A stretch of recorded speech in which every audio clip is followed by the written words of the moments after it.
e o que nós o fazemos agradecidos em nome de Jesus. Amém. Ainda de pé, eu convido a que você abra a sua Bíblia no primeiro livro das Sagradas Letras.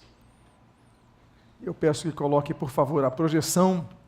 A mensagem de hoje estará disponível de imediato no YouTube. Levantou Noé um altar ao Senhor. Abra sua Bíblia no texto que nós aqui citamos, Gênesis 8, versículo de número 20. Apenas a primeira parte. O contexto são as águas do dilúvio que desceram, e a primeira ação de Noé ao descer das águas é a que nós lemos no versículo 20 do capítulo 8 de Gênesis. Texto este que registra: levantou Noé um altar ao Senhor. Oremos. Pai amado, Deus bendito, lemos a tua santa e preciosa palavra, pedimos, Deus, fala conosco nesta noite. O que nós pedimos, nós te agradecemos em nome de Jesus. Amém. Podem tomar os seus assentos. Misbeah é altar. Vem de zabar, que significa sacrifício, isso em hebraico. A primeira atitude desse homem é levantar um altar ao Senhor. Eu quero falar hoje sobre isto, sobre altares. Altares levantados para a idolatria, altares levantados para Deus. A Bíblia menciona alguns altares levantados para a idolatria, a qual mencionaremos aqui. Nós temos um altar, por exemplo, de Arão, em Êxodo 32. Nós temos os altares de Balaão, em Números capítulo 23. Nós temos o altar de Joás, o Abiesrita, em Juízes capítulo 6. Nós temos o altar de Jeroboão, em 1 Reis capítulo 12. Nós temos o altar de Acabe, em 1 Reis, capítulo 16. Nós temos o altar dos Baalins, ali em 1 Reis, capítulo de número 18. Nós temos o altar dos atenienses ao Deus desconhecido, em Atos, capítulo 17. São vários altares, as quais nós comentaremos aqui. O primeiro altar que nós gostaríamos de mencionar a respeito de um altar à idolatria é o altar de Arão. A Bíblia diz que Arão, ele foi um homem que conheceu a Deus. Quando Moisés foi chamado naquele deserto de Midian, naquele contexto para libertar o povo com a sarça que ardia, Moisés declara-se inábil a Deus em relação à sua fluência para falar ao sacerdote.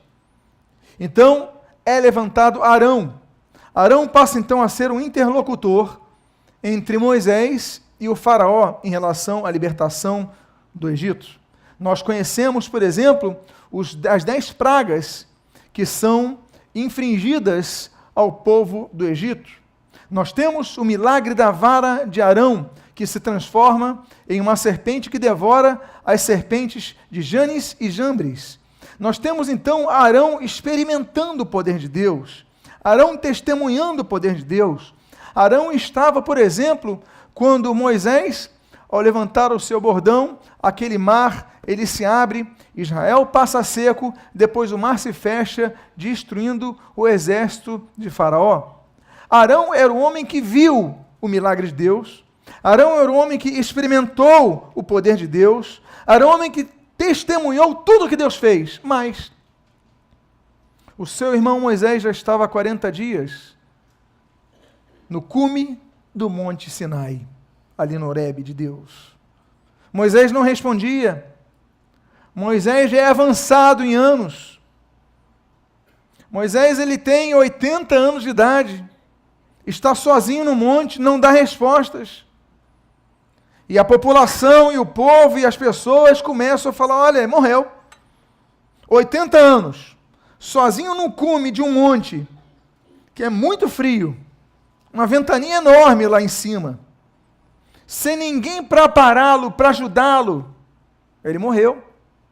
E a pressão foi tão grande que Arão, então, sucumbe à pressão popular, sucumbe à vox populi, que alguns dizem erroneamente que é a vox dei.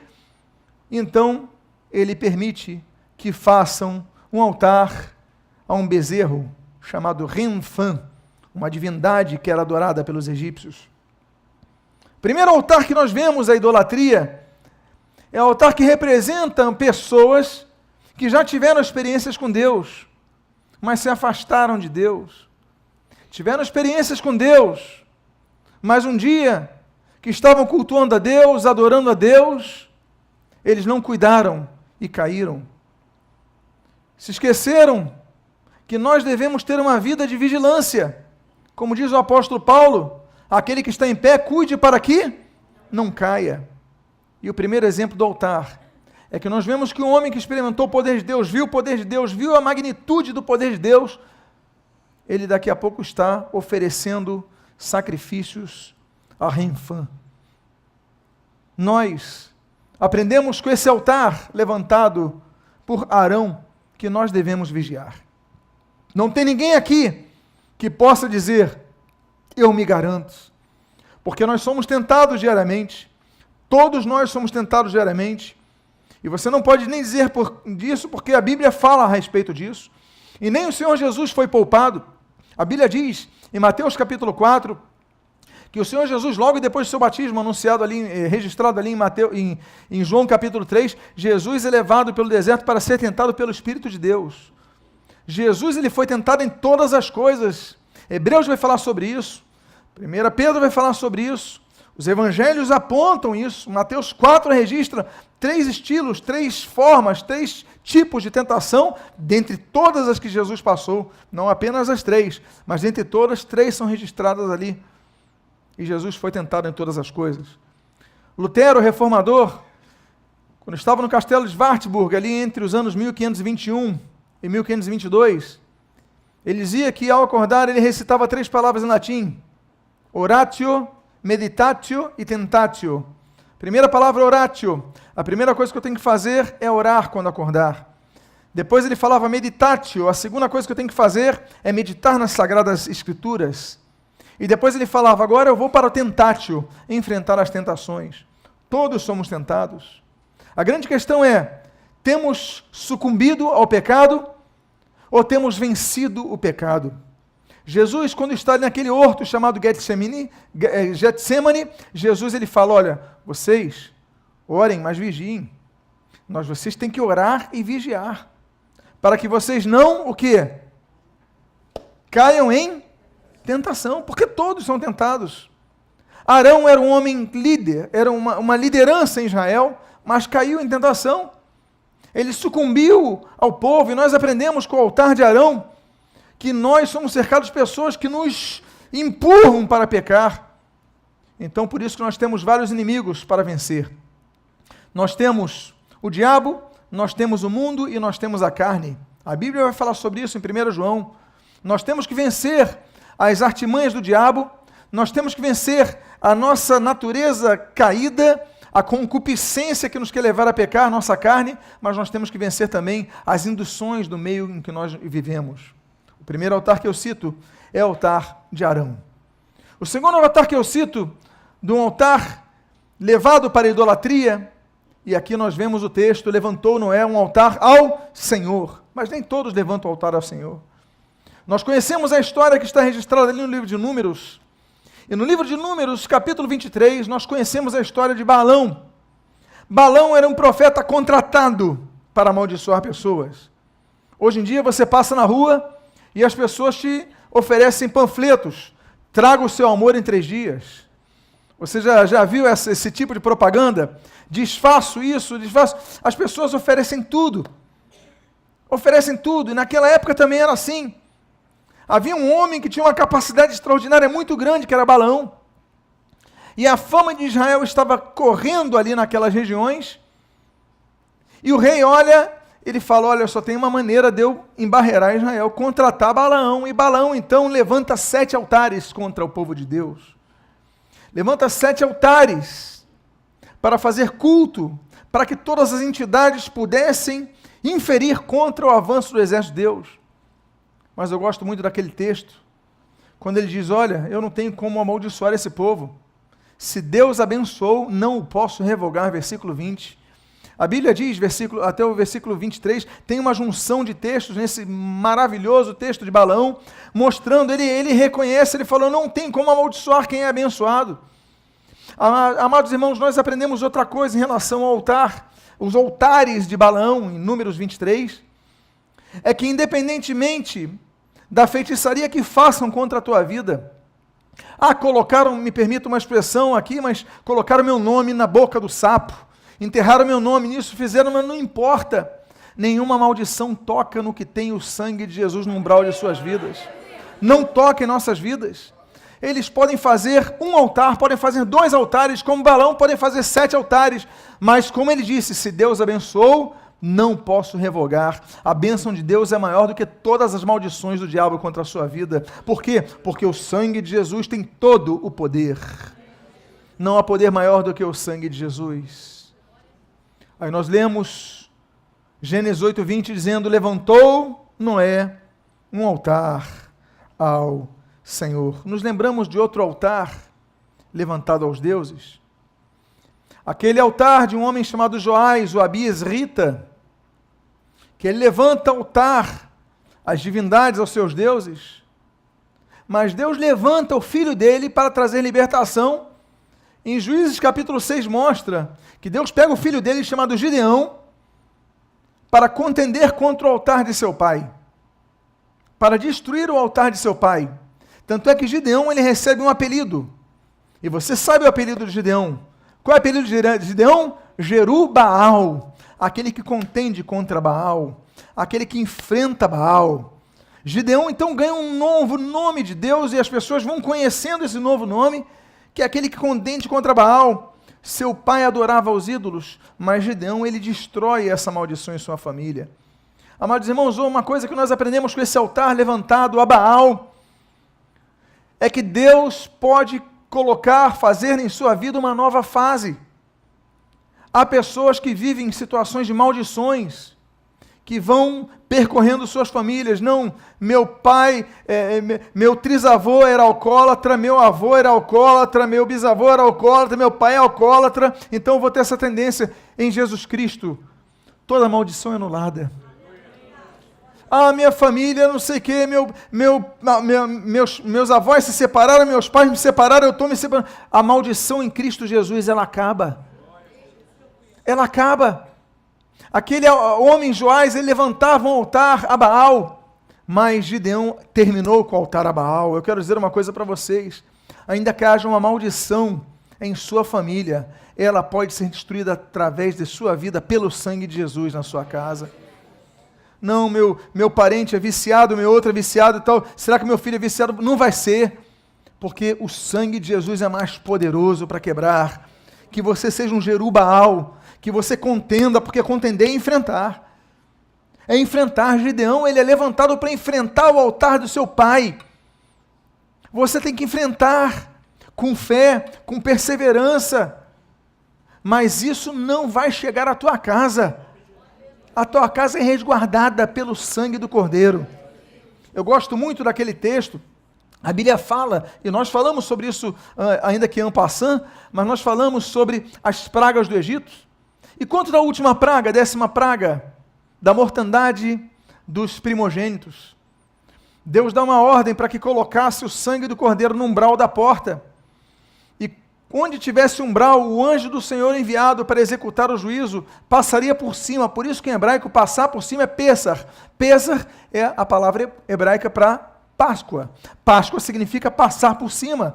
Páscoa nos lembra libertação da morte, libertação da praga, libertação do juízo. Então esse outro altar nos lembra isso. Levantou Noé um altar ao Senhor. Há um outro altar que nós referimos aqui, que se encontra em 1 Reis capítulo 12, que é o altar de Jeroboão. Nós sabemos que quando o reino foi dividido, nós tivemos o rei Saul, nós tivemos o rei Davi, nós tivemos o rei Salomão. Depois de Salomão, o reino é dividido em 2 partes, norte e sul. Nós temos Roboão e nós temos Jeroboão. Qual era o problema? As pessoas adoravam em Jerusalém. As pessoas adoravam em Judá. O que o rei do norte fez? Bem, eu vou fazer o seguinte. Para as pessoas não irem para o reino do sul para adorarem lá, eu vou criar 2 altares aqui. Ele cria em Dan e Betel. Então podem adorar aqui, não precisa adorar no altar do Senhor não. Eu vou criar 2 opções aqui para vocês adorarem, é mais perto para vocês. O altar de Jeroboão, de 1 Reis, capítulo 12, nos lembram as opções que nos são apresentadas para facilitar. Você não precisa cultuar a Deus. Fica na tua casa, cultua na tua casa. Para quem no culto? Para quem na igreja? Para que congregar com os santos? Nós temos uma geração de pessoas que não congrega. Nós temos uma geração de pessoas que não desenvolvem seus dons na igreja. Não somam seu corpo. Dizem que são exército, mas são soldados isolados que não unem suas forças. Uma geração de pessoas egoístas, que dizem que cultuam a Deus, mas não unem suas forças, porque é mais fácil. Seria mais fácil para mim se largasse tudo, seria mais fácil para você se você largasse tudo. É muito mais cômodo. É muito mais cômodo você adorar e dizer que adora no altar que ele é feito na sua residência, do seu lado, em Dan, em Betel, do que você descer a Judá. E o altar de Jeroboão nos lembra que muitas vezes nós devemos pagar um preço para fazer a vontade de Deus. Ali não era local de adoração. Deus exigia um outro local. Há coisas que nós devemos abrir mão para fazer a vontade de Deus. Negar a própria vontade é uma delas. Se oferece um evangelho barato hoje em dia. É o evangelho que as pessoas vão na igreja, mas continuam pecando a sua vida. Elas estão domingo na igreja, mas daqui elas vão encontrar com as suas amantes. Na segunda-feira vão roubar os seus patrões. Na terça-feira vão... E pronto. E se vive uma vida completamente alheia a uma vida reta diante de Deus. Mas estão nas igrejas. As pessoas vão nas igrejas, tomam a ceia e dizem, está tudo bem, é feito placebo. Não tem uma vida com Deus. Estão adorando em Dan, estão adorando em Betel, mas não estão adorando onde há o altar de Deus. Nós devemos pagar um preço. Nós devemos pagar um preço de seguir o Evangelho. Jesus ele falou sobre 2 caminhos. Um largo que dá para a perdição, um estreito sinuoso que dá para a vida eterna. A vida espiritual exige que nós neguemos a nossa própria vontade. O Senhor Jesus ele diz, se alguém quiser me seguir, negue-se a si mesmo, tome a sua cruz e então siga-me. Levantar o altar ao Senhor significa levantar pedras, levantar peso para você levantar um altar ao Senhor. Há um outro altar que nós lemos, é o que está em 1 Reis, capítulo 16, que é o altar de Acabe. Acabe era um rei muito competente na sua administração e governo. Nós podemos criticar o politeísmo de Acabe, mas ele consegue administrar bem aquele governo, só que ele tem um problema. Ele é influenciado por uma mulher altamente idólatra, a filha do rei dos Sidônios, chamada Jezabel. E Jezabel então influencia Acabe para que perseguisse os profetas do Senhor. Ela influencia Acabe para que ele não apenas perseguisse, mas mandasse matar os profetas do Senhor. Nós lembramos da crise que Elias passa. Elias chega a pensar que está sozinho, Deus fala, não, você não está sozinho, existem outros 7.000 que não dobraram seus joelhos a Baal, você não está fazendo obra sozinho, e aí nos lembramos desse altar.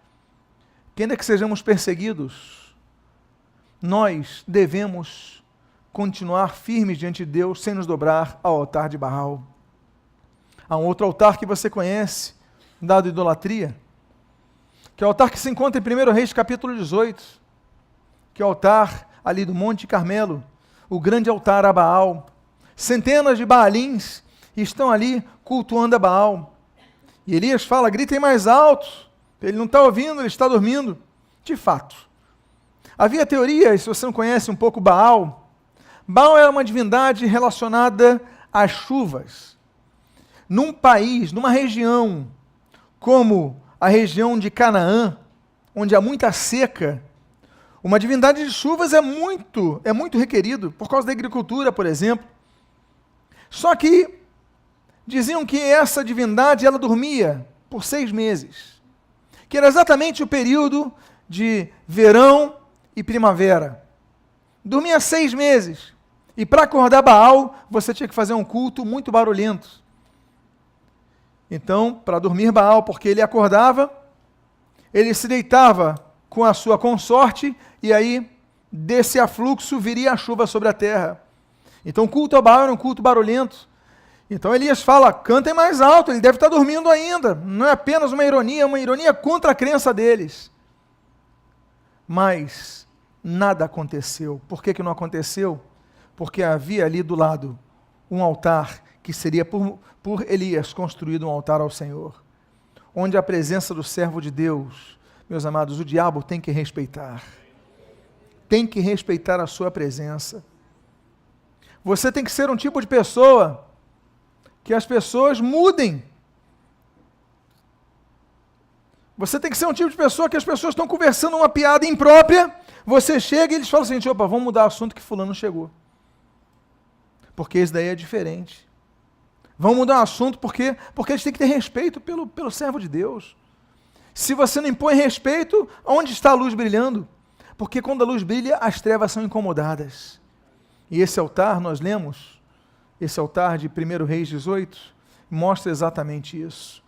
Tem que haver respeito pela presença do servo de Deus. Onde a planta de nossos pés pisar, é local santo. Não importa se é no Monte Carmelo, dedicado a Baal, ou se é em qualquer lugar. Onde a planta do teu pé pisar, é local santo. Amados irmãos, existe um outro altar dedicado aos ídolos.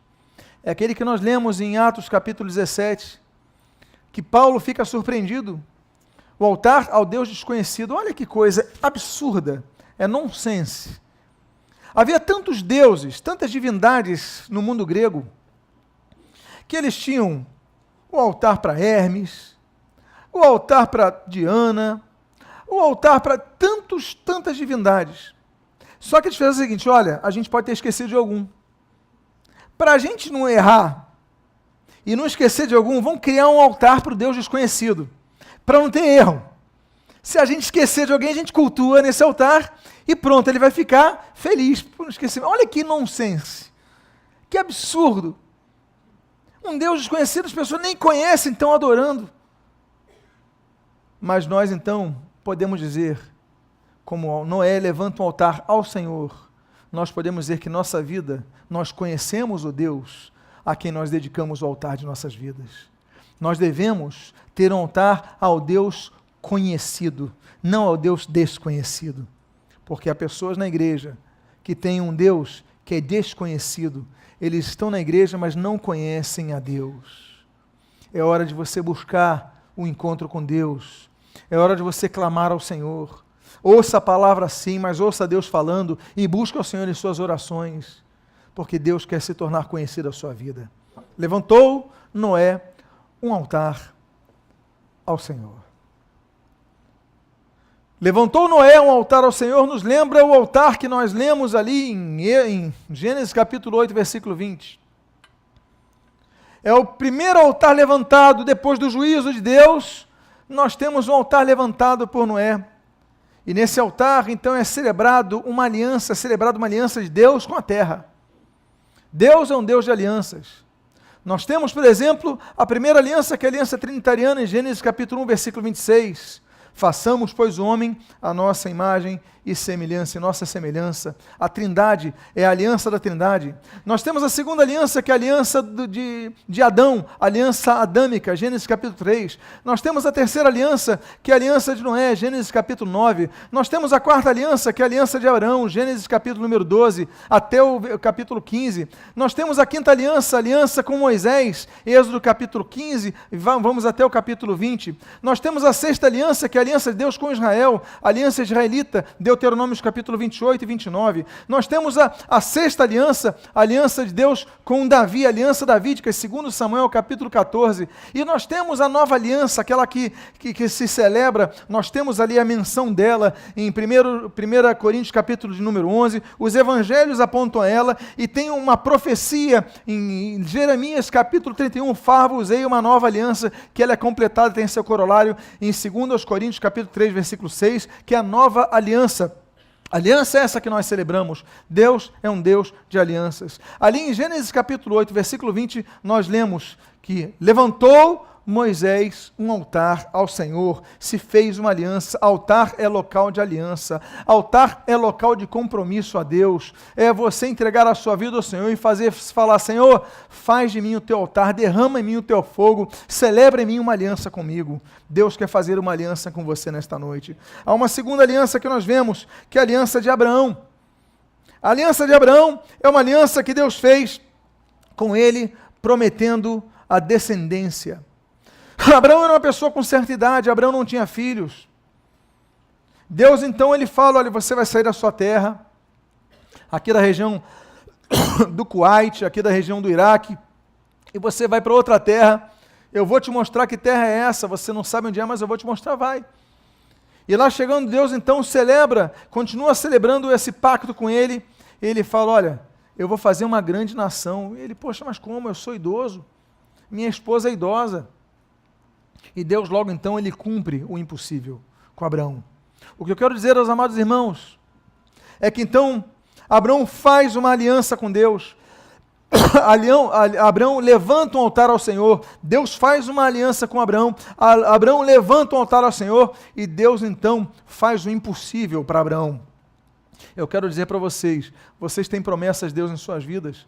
Há pessoas que têm promessas particulares, pessoais de Deus em suas vidas, mas nós devemos celebrar ao Senhor essa promessa e levantar ao Senhor um altar, porque Deus vai fazer um milagre. Ele levanta o altar porque ele cultua a Deus. Ele cultua a Deus porque o Deus lembrou dele. Deus fez uma promessa a ele. Deus estava cumprindo a sua promessa e ainda que ele fosse idoso, Deus lhe daria posteridade. Ainda que você tenha situações difíceis, levanta um altar ao Senhor, celebra o altar ao Senhor, porque Deus tem promessas a cumprir em suas vidas. Há um outro altar que nós lemos, que acontece numa região muito hostil.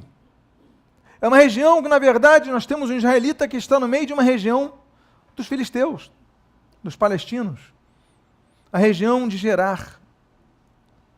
Ali está Isaac.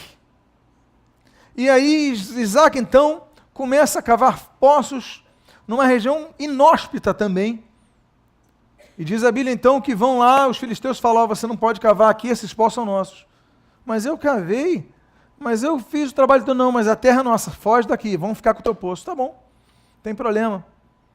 Aí Isaac vai para outro local, em outro local difícil. Ele cava um poço lá para abrigar o seu rebanho, para dar água, e novamente vem água. E eles falam, vamos fazer o seguinte, vamos entulhar os teus poços, entulhem os poços. Ele vai para outro local, levanta, e nós temos 3 poços com 3 nomes. Sitna, Ezeque e Reobote. Ele dá nome aos seus 3 poços. E ainda que cavassem e colocassem areia e pedras nos seus poços, ele levantava outro poço e voltava a ter água. E aí então, Isaac levanta um altar ao Senhor. Por quê? Porque ele reconhece que ainda que ainda que entulhem os nossos poços, ainda que haja pessoas que estão nos cercando para nos prejudicar, porque, meus amados irmãos, saiba disso, há pessoas que vão ter inveja do seu sucesso, há pessoas que vão ter raiva das suas conquistas, há pessoas que vão lutar para te derrubar, isso acontece, mas ainda assim, levante um altar ao Senhor, porque Deus vai dar água no meio do deserto. Diga para a pessoa que está ao seu lado, Deus vai te dar água no meio do teu deserto.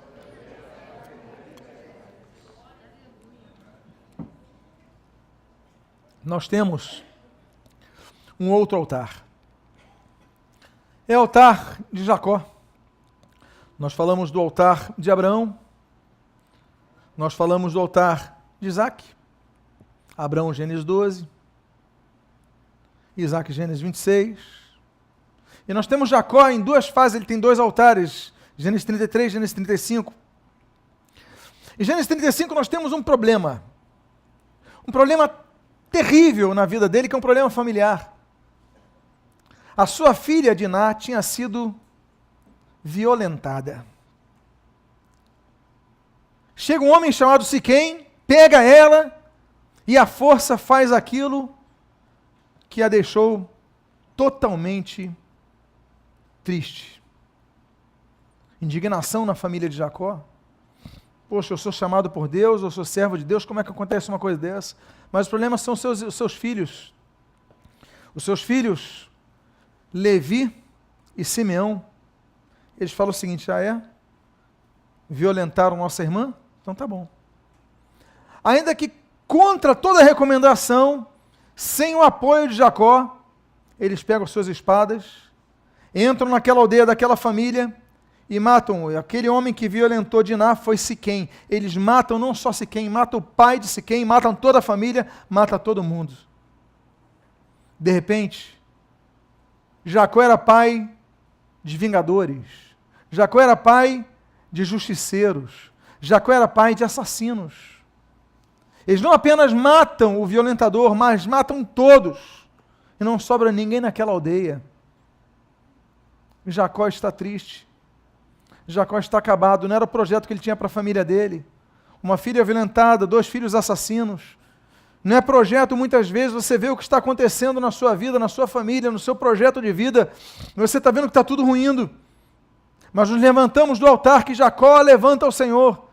Ainda que triste, ainda que acabado, ainda que quebrado por dentro pelo problema que ele vive familiar, ele levanta um altar ao Senhor.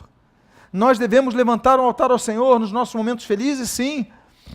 Nos nossos momentos de luta, sim. Mas até mesmo nos momentos que nós vemos tristeza, nós devemos levantar um altar ao Senhor. Não podemos deixar de levantar um altar ao Senhor. Levantou Noé o quê? Um altar ao Senhor. Há outro altar que nós conhecemos, que nós vemos. É um outro altar que nos lembra a derrota. Josué. Josué capítulo 8, nós lemos a história de uma derrota militar. Afinal de contas, o exército de Israel era mais poderoso que o exército de Ai, uma cidade chamada Ai. Só que quando eles vão, o exército de Israel, ele é derrotado. Mal sabia ele que o problema não era o exército, o problema dele não era a capacidade militar, nem o poderio bélico. O problema era Coré. O problema era o pecado de Coré. O problema é o que o Coré guardava. E ali então houve uma derrota de Israel.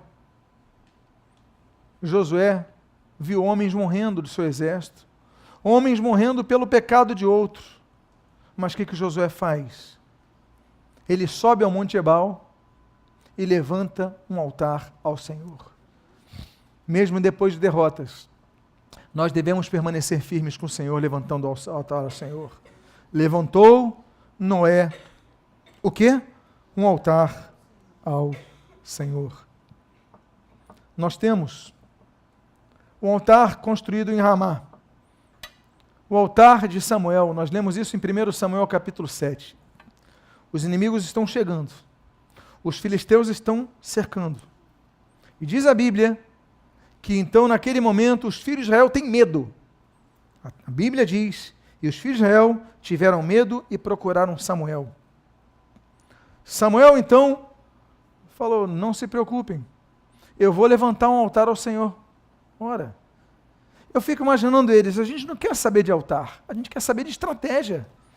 Pelo menos uma direção a gente quer ter, a gente foge, a gente enfrenta, a gente vai embora. Mas ele fala: não, eu vou levantar um altar ao Senhor. E diz a Bíblia que enquanto Samuel está levantando um altar ao Senhor, os filisteus invadem. No meio do altar, os filisteus invadem o povo de Israel. Era um momento de culto, era um momento de adoração, era um momento de oferecimento a Deus, e os inimigos invadiram. Só que a Bíblia diz que naquele momento caiu um estrondo do céu, caiu tanta força, chuva, e caiu trovão. Imagina a tempestade que foi, que os filisteus se assustaram, se desorganizaram e começaram a voltar, e os israelitas, vindo a desorganização, foram até eles e venceram. Só conseguiram vencer porque houve confusão no exército inimigo, através da tempestade que Deus mandou. Se eles fossem enfrentar o inimigo, não conseguiriam, mas graças ao estrondo de Deus, eles se confundiram e Israel os venceu. Quando? no meio do culto ao Senhor, porque Samuel levantou um altar a Deus em Ramá, assim como nós lemos, levantou Noé, o que, meus amados? Um altar ao Senhor. O último altar que eu gostaria de me referir nessa noite é um altar já citado, ainda que eu citei numa região com 2 altares. O Monte Carmelo tinha 2 altares. O altar a Baal, como nós mencionamos. Mas depois disso, então, a Bíblia diz que não há resposta de Baal. E aí, então, Samuel começa a pegar aquelas 12 pedras, montar aquele altar. E ele dá uma ordem, olha, coloquem água. E o pessoal coloca água, para ele não dizer que eu vou botar fogo nisso. E coloca mais água, não encharca de água, encharcaram de água. E ele clama ao Senhor e desce fogo do céu. Meus amados irmãos, o altar de Elias, que nós lemos em 1 Reis, capítulo 18, é o altar que nos remete ao altar da manifestação do poder de Deus, mesmo quando estamos em diminuído tamanho em relação aos adversários. 450 profetas contra apenas um, mas a vitória veio para ele. Você pode estar cercado de inimigos, pode estar cercado de pessoas que estão cultuando outros deuses, pode estar cercado de pessoas que estão contra a sua vida, mas você vai clamar ao Senhor e Deus vai atender a sua vida, vai te dar vitória. Quantos creem nisso? Quantos recebem isso para as suas vidas? Eu encerro dizendo sobre os 5 tipos de materiais com os quais os altares eram construídos. Na Bíblia, a Bíblia menciona 5 materiais com os quais os altares eram construídos. O primeiro material é pedra. Pedra representa estabilidade. Há pessoas que hoje estão cultuando a Deus, adorando a Deus, na primeira resfriada abandonam a Deus. Na primeira dificuldade abandonam a Deus. São estáveis. São pessoas instáveis. Há pessoas que cultuam a Deus quando a coisa está difícil, buscam a Deus. Não, Deus, eu vou te procurar, eu vou te buscar, eu vou isso. Aí Deus livra, Deus abençoa, Deus prospera. Aí quando você chega na riqueza, você esquece Deus. Enquanto pedia ajuda, você buscava a Deus. Quando está tudo bem, você está estável, não tem ninguém doente na sua família, você tem dinheiro na sua conta, você esquece Deus. São pessoas instáveis. O altar era feito de pedra. Por quê? Porque pedra representa firmeza. O altar também era feito de terra. Terra representa o barro. Barro representa a nossa formação, as nossas limitações. Para construir um altar ao Senhor, nós não precisamos ser pessoas que estamos, não, eu vou começar a cultuar a Deus quando eu estiver numa posição, eu já ser uma pessoa hiper santíssima. Eu começar a caminhar, eu começar a flutuar, eu nem caminho sobre a terra, eu ando assim e começo a flutuar. Não, você é uma pessoa comum, com limitações, com dificuldades. Você é uma pessoa que se alguém pisar no teu pé, você não grita aleluia, você grita ai. Você é humano. Você fica chateado, você fica triste, você fica indignado. Você é terra, você é barro, você é humano. Mas você pode construir um altar ao Senhor. Um terceiro material que a Bíblia menciona na construção do altar é o ouro. O altar era revestido de ouro, e ouro representa pureza. Todos ouviram falar dos quilates. 24 quilates é o grau máximo de pureza. 23 quilates já tem alguma mistura, 20 quilates e tudo mais, aí nós vamos descendo o padrão de acordo com a mistura. Para que você consiga um ouro puro, ele tem que ir no fogo, para limpar toda impureza. Se perde parte do metal, mas se purifica o metal.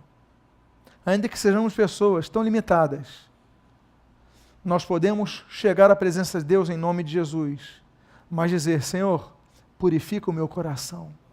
Eu quero ter um coração puro diante de Ti. Por quê? Porque o quarto material que nós lemos na Bíblia, que altares eram construídos, se chama o bronze. O bronze na Bíblia representa juízo. Deus é um Deus que exerce juízo sobre a terra. Deus é um Deus que julga com justiça. O Senhor Jesus é um juiz, como a Bíblia diz, que julgará com justiça. Isaías profetiza isso. 2 Coríntios, capítulo 5, versículo 10, fala sobre o tribunal de Cristo.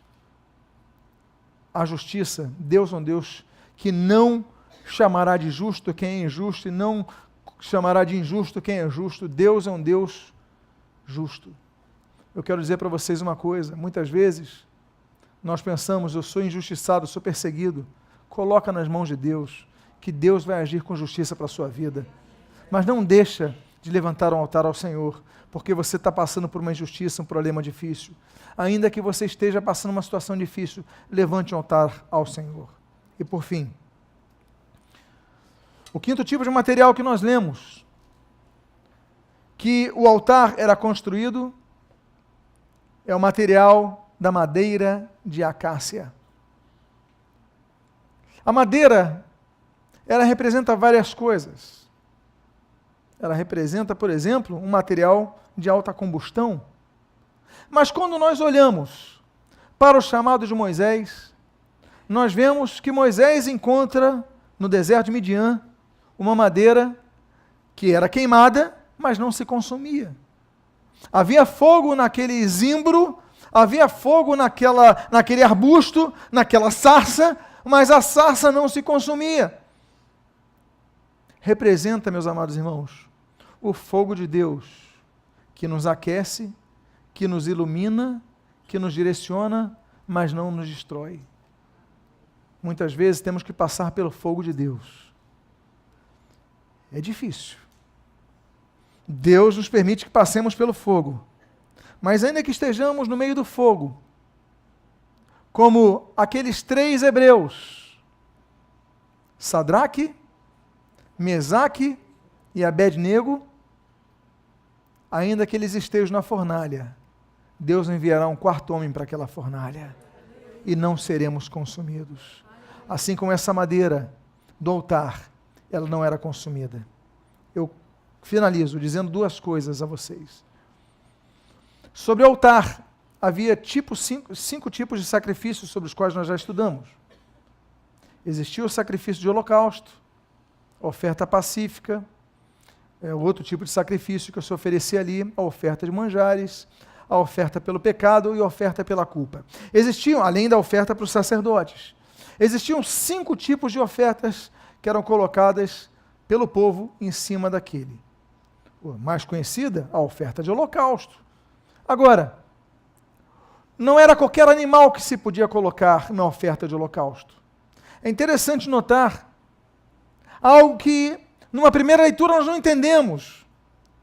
Levítico 22 diz que um animal macho que se colocasse sobre o altar, ele não podia ter testículos atrofiados. Por quê? Porque testículo atrofiado significa animais que não vão deixar descendência, animais que não podem se reproduzir. Nós somos chamados a serem pessoas que reproduzam discípulos de Cristo.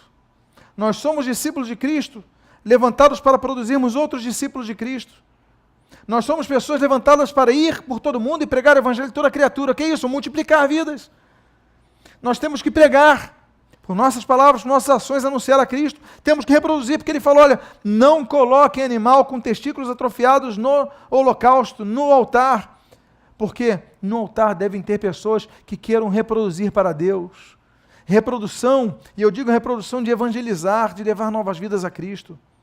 Há pessoas que vão passar anos na igreja, décadas na igreja, a vida inteira na igreja, nunca levaram uma vida para Jesus.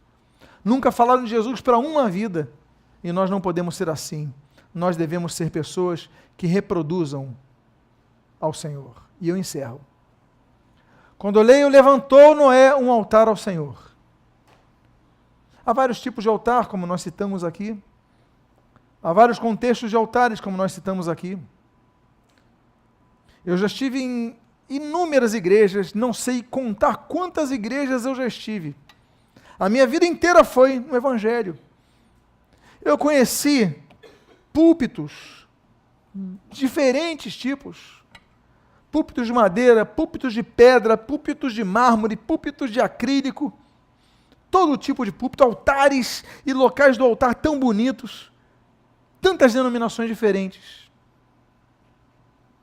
Mas existe um altar, que é um altar, talvez no local mais terrível. O local mais terrível para se construir um altar é um local onde tem a pena de morte. E esse altar mais magno de todos é um altar onde uma pessoa foi executada por uma pena de morte. Numa montanha que tinha a forma de uma caveira, tanto é que era o Monte da Caveira, o Monte Calvários. Monte da Caveira, em latim. Era o local onde foi colocada uma cruz. E naquela cruz estava um homem inocente. Em João capítulo 19, a Bíblia diz que, tendo tomado o vinagre, disse: está consumado, e expirou. Aquele altar não era no templo de Jerusalém.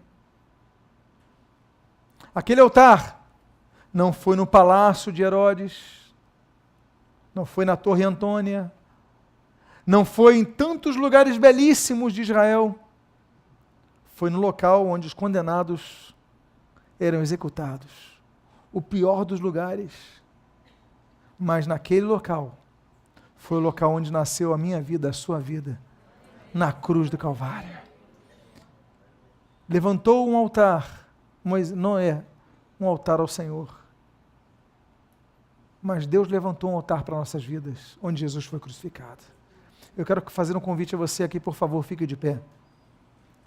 Eu quero dizer para você que é uma lei, em Êxodo capítulo 29, que diz que o fogo deverá arder continuamente sobre o altar. O altar que nós devemos levantar ao Senhor, levantou não é um altar ao Senhor, é um altar que deve ter o fogo de Deus todos os dias de nossa vida, que você não tenha apenas fogo de Deus quando for num retiro de carnaval, que você tenha apenas fogo de Deus numa reunião de oração, mas que você tenha fogo de Deus em todo momento em sua vida, no culto, na sua casa, no seu trabalho, aquele fogo aqueça a sua vida e você possa sentir a presença de Deus. Quero fazer uma oração por você, e eu quero fazer um convite em primeiro lugar, antes de orar, por você que precisa de uma palavra de oração. Eu quero fazer um convite. Alguém aqui quer entregar a sua vida ao Senhor Jesus nesta noite? Alguém aqui nesse momento quer entregar a sua vida ao Senhor Jesus? Se alguém, levante sua mão agora. Eu quero orar por sua vida. Alguém aqui que quer dizer: Senhor, eu quero entregar a minha vida a Ti, eu me arrependo dos meus pecados, quero entregar meu coração a Ti. Alguém aqui? Há uma segunda vida, uma outra vida para Jesus que eu quero perguntar. É você que está afastado dos caminhos do Senhor, quer voltar para Jesus nesta noite? Alguém aqui se encontra nessa situação? Eu quero fazer então uma oração. Eu quero insistir. Eu estou sendo tocado sobre isso. Alguém que está afastado dos caminhos do Senhor e quer voltar a sua vida ao Senhor Jesus nessa noite. A igreja esteja orando, é um momento de guerra, é um momento de batalha. Alguém aqui que está afastado, esfriou na fé e quer voltar para Jesus nessa noite. Eu não vou ficar insistindo. Alguém, levante sua mão, se é você essa pessoa. Alguém, Deus abençoe ali à minha direita, de azul. Há uma segunda vida para Jesus nesta noite, quer voltar aos caminhos do Senhor. Eu quero fazer um convite. O meu amado irmão pode vir aqui à frente, nós queremos orar por sua vida. Isso, pode vir. Ó, irmão Luiz acompanhando, que bênção. Glória a Jesus por sua vida, meu amado irmão. Deus tem um plano para a sua vida, Deus não desistiu da sua vida. Eu posso fazer uma oração com o irmão? Vamos orar pelo nosso irmão. Qual é o seu nome? Cláudio. Vamos orar pelo nosso irmão Cláudio. Pai amado, nós te louvamos, nós te agradecemos pela vida de nosso irmão Cláudio. Trouxeste para ouvir a tua palavra, Deus. Tu que tens uma aliança com ele. Pai, ele andou distanciado de ti, mas hoje o teu Espírito Santo tocou para voltar à tua casa. Que ele volte e nunca mais se afaste da tua presença. Abençoa a sua vida, fortalece a sua vida, enche-o com a presença do teu Espírito Santo e a tua paz. Que ele saia daqui totalmente transformado e alterado pela paz do teu Espírito Santo, renovado em ti, cheio de ti. Abençoa a sua vida, e o que eu te peço, eu te agradeço em nome de Jesus. Amém, Cláudio. Deus abençoe a sua vida. Ao final do culto, tem um grupo querendo receber ali atrás. Deus abençoe em nome de Jesus. Eu quero fazer uma segunda oração agora. Eu quero fazer uma oração por você que ouviu essa palavra, que você precisa restaurar o altar ao Senhor. A Bíblia diz, no texto que nós lemos de Gênesis 8, levantou Noé um altar ao Senhor. É Noé que levantou aquele altar. É Noé que teve que fazer o esforço. Então peço que todos fechem seus olhos. Eu não vou pedir que você venha aqui à frente, mas eu vou pedir, se você é uma pessoa que precisa relevantar esse altar ao Senhor, que você coloque a mão no seu coração, porque hoje é noite de restauração. Pai amado, há várias pessoas com as mãos em seus corações. Ó Deus amado e Pai bendito, eu te peço por essas vidas, renova, reaquece o teu fogo, derrama o teu fogo nesse altar, como derramaste no Monte Carmelo. Tu derrames no altar de seus corações suas vidas, que hoje seja um derramar, uma restauração, uma renovação nessas vidas, que tua presença se manifeste poderosa em seus corações, e que ali se veja o altar do Senhor levantado. Abençoa as suas vidas, fortalece as suas vidas, e o que nós pedimos, Deus, nós te agradecemos, em nome de Jesus, amém, e amém. Que você que foi abençoado nesta noite, glorifica ao Senhor Jesus,